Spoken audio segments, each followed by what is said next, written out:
ಸಿಗಂದೂರು ಎಂಬುದು ಕೇವಲ ಒಂದು ದೇವಸ್ಥಾನವಲ್ಲ, ಅದೆಷ್ಟೋ ನೊಂದ ಭಕ್ತರ ನಂಬಿಕೆ. ಹೌದು, ನಮ್ಮ ಸಿಗಂದೂರಿನ ತಾಯಿ ಚೌಡೇಶ್ವರಿಯು ನಾಡಿನ ವಿವಿಧ ಮೂಲೆಗಳ ಭಕ್ತರ ಮನದಾಳದ ಆರಾಧನಾ ದೇವಿಯಾಗಿದ್ದಾಳೆ.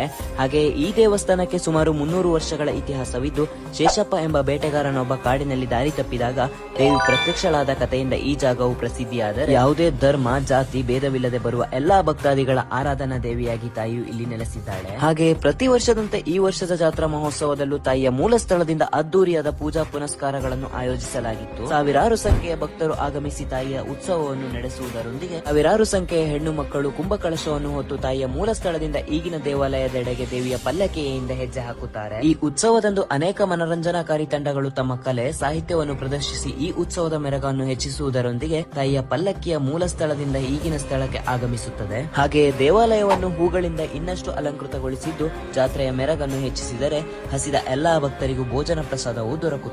ಒಟ್ಟಾರೆಯಾಗಿ ಸಿಗಂದೂರು ಎಂಬುದು ಭಕ್ತರ ಭಕ್ತಿ ಮತ್ತು ನಂಬಿಕೆಯ ಪುಣ್ಯಕ್ಷೇತ್ರವಾಗಿದ್ದು, ಅದೆಂತವರನ್ನು ತನ್ನೆಡೆಗೆ ಆಕರ್ಷಿಸುವುದರೊಂದಿಗೆ ಭಕ್ತರ ನೆಚ್ಚಿನ ಮಾತೆಯಾಗಿ ತಾಯಿಯು ನೆಲೆಸಿದ್ದಾಳೆ. ಹಾಗೆ ದಿನಾಂಕ 14 ಮತ್ತು 15ರಂದು ನಡೆಯುವ ಈ ಜಾತ್ರೆಗೆ ನೀವು ಕೂಡ ಆಗಮಿಸಿದ್ದರೆ ಜಾತ್ರೆಯ ಸೊಬಗು ಹಾಗೂ ದೇವಿಯ ಮಹಾತ್ಮೆಯ ಬಗ್ಗೆ ನಿಮ್ಮವರಿಗೂ ತಿಳಿಸಿ ವಿಡಿಯೋನ ಸಾಧ್ಯದಷ್ಟು ಶೇರ್ ಮಾಡಿ. ಹಾಗೆ ನಿಮ್ಮ ಅನಿಸಿಕೆಗಳನ್ನು ಕಾಮೆಂಟ್ ಮೂಲಕ ಹಂಚಿಕೊಳ್ಳಿ.